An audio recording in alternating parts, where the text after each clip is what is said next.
Hi friends, this is Joe, and this is episode number 152, I think, of the Diegetic RPG Podcast.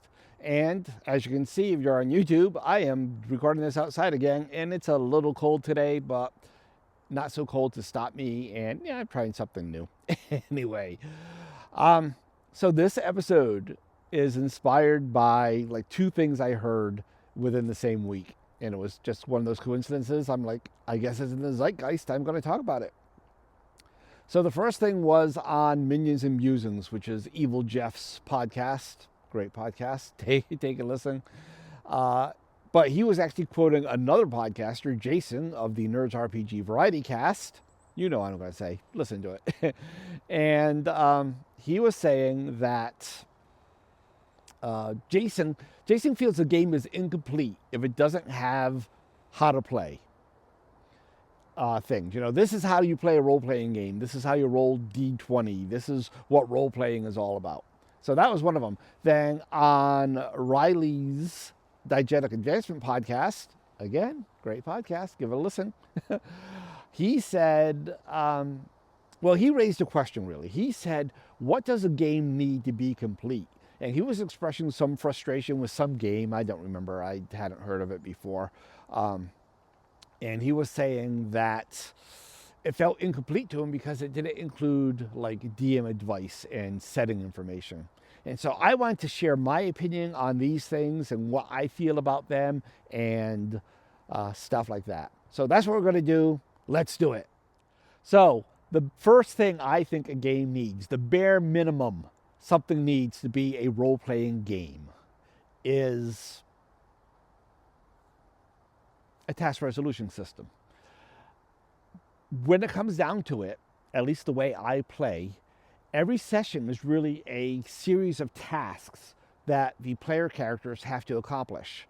The task might be kill the dragon. The task might be get across the bridge with, being guarded by the troll. The task might be engage in diplomacy with the Duke to stop him from sending forces against the Count, whatever. So you need some way to adjudicate those. And given that, really, that is the bare minimum, you could get away with nothing else and call that a role-playing game. I know I tend to be more minimalistic than most, but when it comes down to it, that's all you need. But all you need is not the same as all you need for a satisfying game, which is a different question altogether. So a task resolution system is well and good, but you need, of course, the characters. And I recently mused in the feedback to Evil Jeff, in fact, that I thought it'd be neat to have a game where everyone was an everyman character and you didn't worry about skills or stats or anything like that. Yeah, I think that would be really neat. But as an experiment, I don't think I would do long-term play that way. And one of the things I feel a game needs is character creation rules. To me, that is the heart of a role-playing game, is the characters. It is the roles that are played in the game. It's the first word, R. So yeah, and you need a way to make those characters, and they need to be interesting characters. And while you could do that just with descriptions, make very narratively interesting characters. I think, in my opinion, for me, the way I play, it helps to have mechanical differences in the characters. Jim is better at picking locks. Becky is better at flying starships.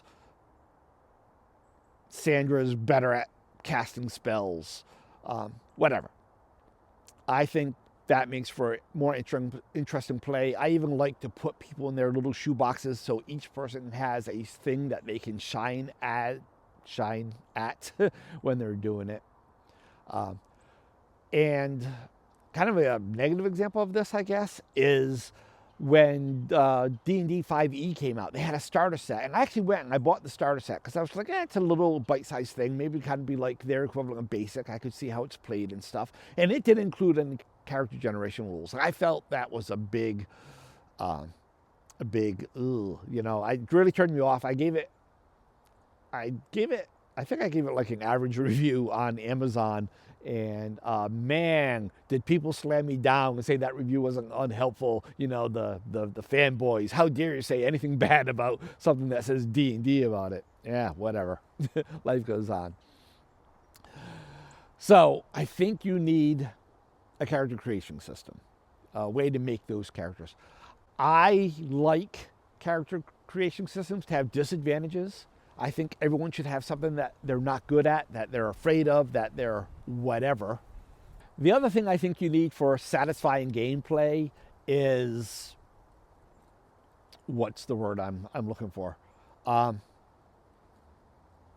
Dedicated mechanics for things that are core to the genre that you're playing. If you're playing a space game, I think you need space rules. Like if you're doing like epic space opera, you need spaceship combat rules type thing.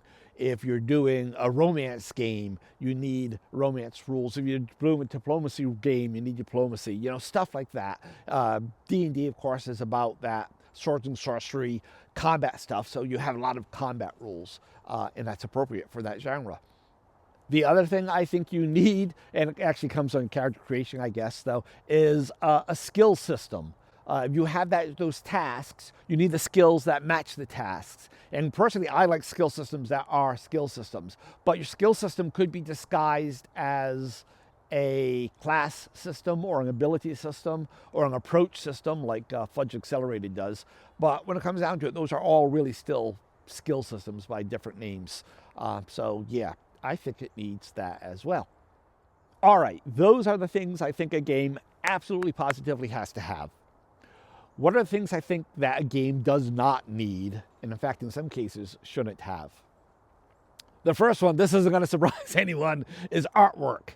I think artwork is like a cancer on games. It sucks up money, it sucks up page count, it adds nothing of value to the game. Anyway, artwork. The next thing I think that most games don't need is a learn how to play system. This is directly contradicting what Jason feels. He feels that a game, to be complete, needs a section that this is how you role play. You have a GM, and the GM presents a situation, and the players talk about it, and they speak in character or whatever.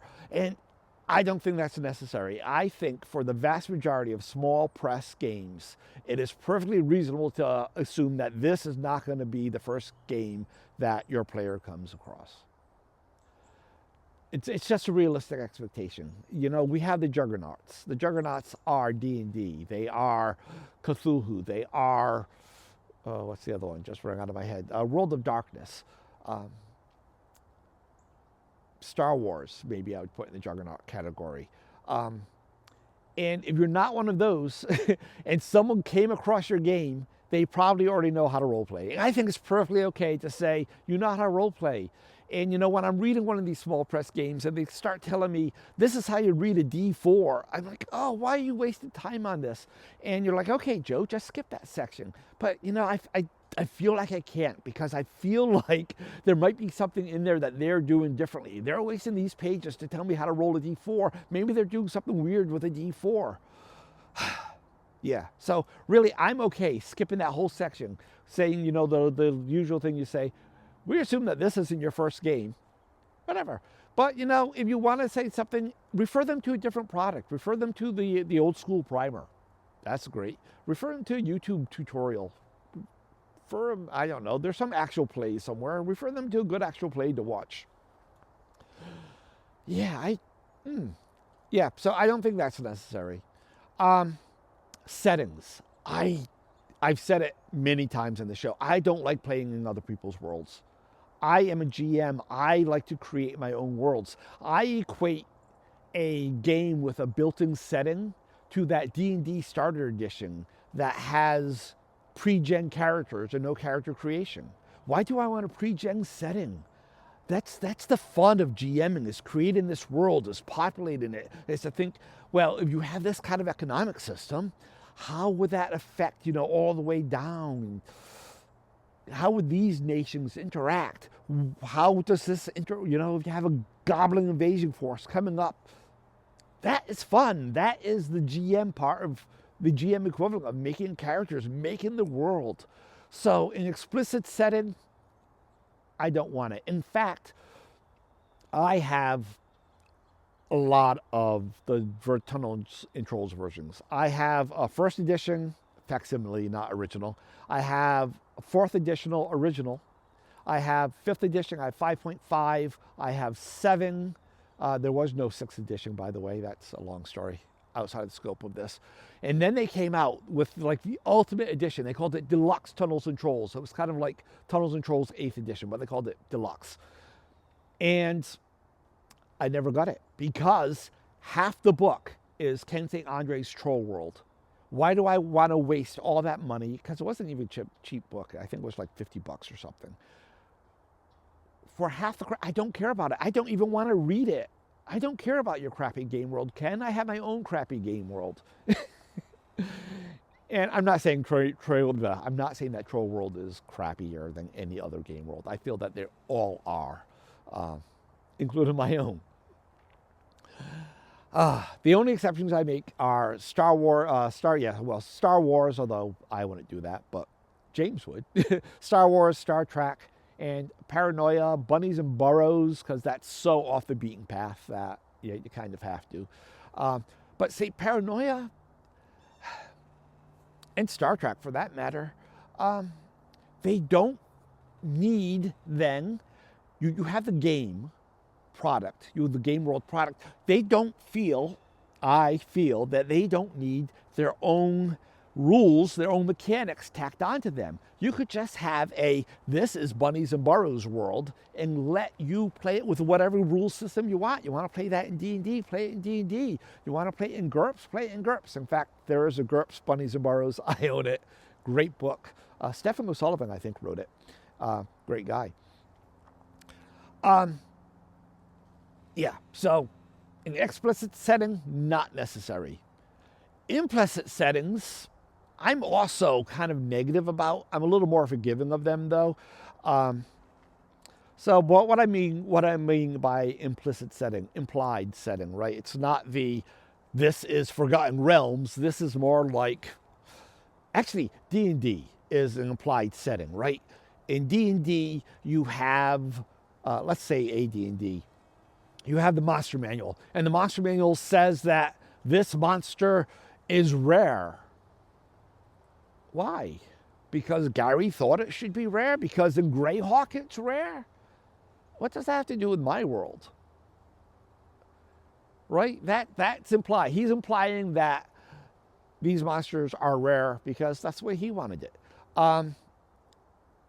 Number of pairing. That's a great example, right? Orcs, 30 to 300 or whatever. That's for a settlement encampment type thing. Okay, yeah, that's great for Greyhawk, but what if I want my orcs to live in these mega cities? The orcs are the predominant race here. They have huge cities, like the city of the Invincible Overlord, only it's all orcs, and humans are the hunter-gatherers and nomads of the world. Give me that freedom as a world builder. So I'm kind of opposed to that stuff. Things like treasure types. Again, that's who says that orcs have less treasure than whatever. Let's give that to the GM. When he's making his world, when he's making his campaign, give him the freedom to do that. Another thing that I don't think belongs in a rule book is GM advice. This is how you GM whatever. Unless, of course, you're doing something groundbreaking and new and different. Like Powered by the Apocalypse, when Powered by the Apocalypse was new. If you had a Powered by the Apocalypse game, it was okay to say, you're going to GM this a little differently than probably you're used to. It's not a traditional GM experience, and go into why. I'm thinking specifically Dungeon World. That's good. I'm okay with that. But other than that, because there's different types of gamers out there, right? We'll use the GNS thing. I use it all the time. It's It's not a holy grail by any means, but it's a useful tool for conversations. GNS is gamer narrativist and simulationist, right? It's what you want from a game when you sit down and play. Do you want to win the game? Do you want a winning condition? That probably means you're a gamist. Do you want to come up with this great, magnificent story and have heartache and happiness and family and all that? Then you're probably a narrativist, right? It's about the narration. It's about the story. Do you want to see what would happen if 3 fighters went against 300 orcs in a very realistic way? That would probably be very simulationist. And of course, nobody is any one of those. Everyone is a certain mixture of the 3. But most people leaning one way or the other a bit more. And so if your game designer, your game writer is heavy simulationist, what kind of advice can he give to me as a heavy narrativist GM? Right? He can't do it, and he shouldn't try. Leave that to other things. It's kind of like the music industry. You know, these days, everyone wants to be a singer and a songwriter. And so you end up with people who are either great singers and okay songwriters, or great songwriters and okay singers, and very seldom are they both. But back in the day, you know, in that golden age, I don't know what you'd call it, you know, the Frank Sinatra, the Bing Crosby, that era, singers were singers and songwriters were songwriters. And so you had people that were experts at their craft, at their specialties, and the overall products were good for that day. So it should be with the game thing. Let the guy who's good at writing rules, let him write the rules. The girl who's great at coming up with settings, let her write a setting. The dude that's good at, I don't know what would be left, GM advice, let him run the GM advice. And have all these separate products and bring them together. Don't expect every product to be everything. That's how I feel about it. What do you think? Am I way off base? This is one of those things, right? This is somewhere where we can definitely disagree. This is a thing of taste. You know, this is up there with what's your favorite color. You're wrong. You can't be wrong about your favorite color. It just means that we like different things. And this is what I like. This is how I feel about things. But I am interested to know what you feel about things. And again, I just want to give another shout out to Riley over at Diegetic Advancement, Jason and Evil Jeff at Nerds RPG Variety Cast, and Minions and Musings for giving me this inspiration for this episode. This actually started out as a feedback to Riley, and I said, no, I'm not going to be able to keep this short enough to be a good feedback, so I'm going to make it my own episode. So thanks for the inspiration, Riley. All right, that's it. The only other thing I'm going to say is I'm doing a change to the way I'm doing reviews. If you've watched the show for a while, listened to the show, you know that when I do a review, I have a guest, and we each make a list of the 3 things we like the best, the 3 things we like the least, and an overall thought on the game. I want to open that up. I guess I'm kind of inspired by the Movie Monday thing that's currently being done by Keith Off the Borderlands, but used to be done by Nerds RPG Variety Cast. So how this works is I'm going to give a game, and if you want to tell me your opinions, and I'll include it in the review episode, you just have to tell me up to 3, and you don't have to come up with 3, things that you like the best, things that you like the least, and if you want to give them overall. But please, no more than 3 of any of those items, but you can do less if you just, because you're going to be limited by feedback time, right? If you just want to call and say, this is what I like the best, this is what I like the least, that's fine. And I think that will be more interesting. We'll get more voices. In the next game that we're doing is Last Unicorn Games Star Trek, Lug Trek, as we sometimes call it. Last Unicorn Games edition of Star Trek. Any of the various ones for the review that's coming up. James read the Deep Space Nine book. I'm doing the original series book, mainly because Deep Space Nine was the one he owned. I own the original series, and I own Next Generation. But I am an original series guy. So, yeah, there you go. So that's it for this week. Thanks for listening and or watching. And from my backyard on a snowy December day in upstate New York, happy gaming, happy life. Bye. Thanks for listening to the Diegetic RPG Podcast. Please come back again to the Diegetic